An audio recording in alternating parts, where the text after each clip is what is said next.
Welcome back, everyone, to the Bourbon Study. It is the fall, y'all. Oh, so seasonal. Yes, so seasonal. So. Look at us. We're like so fresh. Yeah. dressed so seasonal. Don't be fooled, though. I'm sweating. It's hot out. Who are you telling? I'm just wishful thinking. First of all, it's October. It's October. What do you think about on October? Pumpkins. But the Monin seasonal syrups I just sent you the other day, like all of the seasonal ones came out at once. They did have candy corn, which we left there because that sounds terrible. It's fine. Did you want candy corn? No, because you can only use it. It's like a one-hit wonder. Yeah. But yeah, you were in where were you? It was Restaurant like Gordon Depot? Food Service. Gordon This Food. is the difference. So you got Restaurant Depot. Normal people can't shop there because you have to be a business. But at Gordon's, anybody can shop there. You can also be a business, like with a registered. But you did send me the picture, and it was like tons of these. Like, so Monin it syrup was flavors. like it was the candy corn, which we skipped. They had a brown butter toasted nut type of one. They're like a toasted marshmallow, which we did get. Which we still have, yeah. The pumpkin. The pumpkin was when you were like, they got pumpkins, I was like, perfect, because pumpkin spice. Pumpkin and spice. And then we also got one for gingerbread. because obviously you're not going to do that, because you're actually made out of 60% gingerbread. I'm just a cookie. Like the earth has water and Jill has gingerbread. Just somebody put some icing on me. Your gumdrop buttons. My gumdrop button. You and I went to Cocktails and Scream and I've been there several times, in downtown Orlando, and they actually use this in they have a big drink that they serve in like a pumpkin pale. It's like ginger ale. There's a bunch of crazy ingredients in it, but one of the key ingredients is they use a pumpkin spice syrup. The thing of course, we love the Monin syrups because we know that's what Disney World uses for all of their drinks. Yeah. And they're very reliable. They're very flavor accurate. Yeah, they're potent too, so they you last don't need a to while. use a lot. Yeah. The thing that I did notice about this, so after I tried it before you came over, yes, give it a sniff. What you'll notice is that it's more the vegetable pumpkin and less the cinnamon, ginger, nutmeg component. Yeah, it's very clearly like, I smell this and I do smell pumpkin, but it smells like a pumpkin patch. Yeah, pumpkin pie, like the literal slice of pie versus, I think a lot of things in like now that are labeled as pumpkin spice are just the spice. Well, Craig has that big problem with things. He says a lot of stuff is just cinnamon. He'll be like, it's just cinnamon or nutmeg. It's not actually pumpkin. And I'll be like, no. And I think I think the Monin pumpkin spice delivers on the vegetable part of the pumpkin. Yeah. And not just on those seasonal spices. Sure. So that's nice. But this is also a good syrup to have because I personally feel like pumpkin is a solid flavor to use from like September into like New Year's. Also, like think about all the other uses for this. If you had a milkshake, pour some pumpkin in it. I mean, if you got cookies or something? You got cookies, pour some pumpkin in it. Yeah. You're making a caramel sauce on the stove, pour some pumpkin. You got a kid that won't shut up, pour some pumpkin in it. Did we come up with a name for this yet? The pumpkin patch, we could just call it that. The pumpkin patch. We are using the Kirkland Bottle and Bond. A favorite. A favorite, also very affordable. Found at Costco.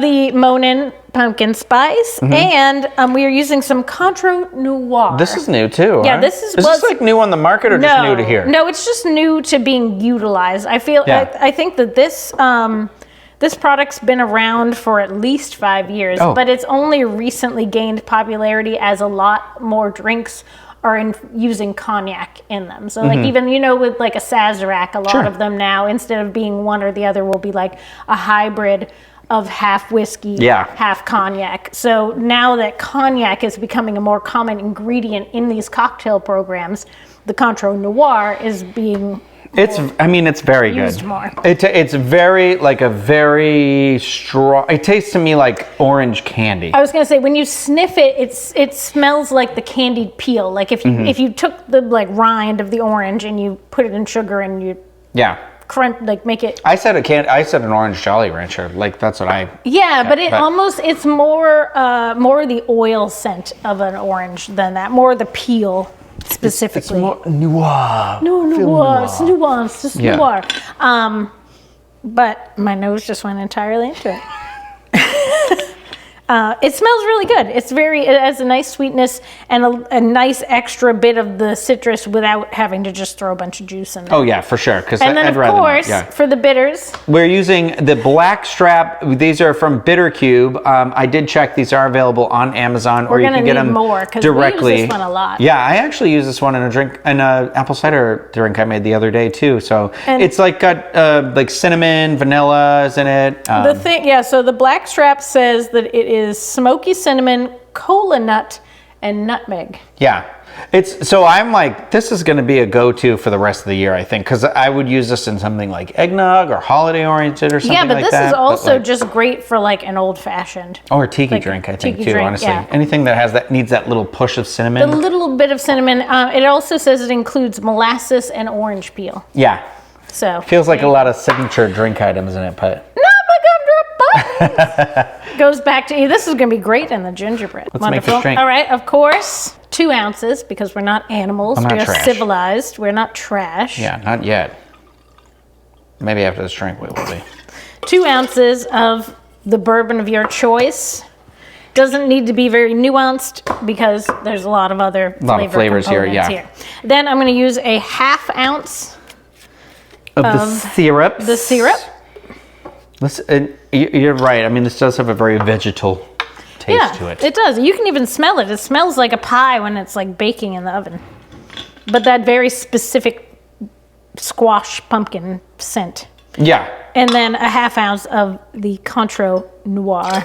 Yes. Also very good. Also, this I feel like is great. Would probably be delicious like margaritas and stuff. This was not ridiculously priced. It was like in the $30 range. Yeah. So definitely a great bar mixer to mix things up and stray a little. If you're used to using a lot of Grand Marnier, this can take it up a notch from that. And then we're going to, 2 ounces, 1/2 ounce, and then just a little spritz of the Black Strap. A little eyedropper of the Black Strap. Well, eyedropper of that. The Black Strap. And then we shake them pumpkins.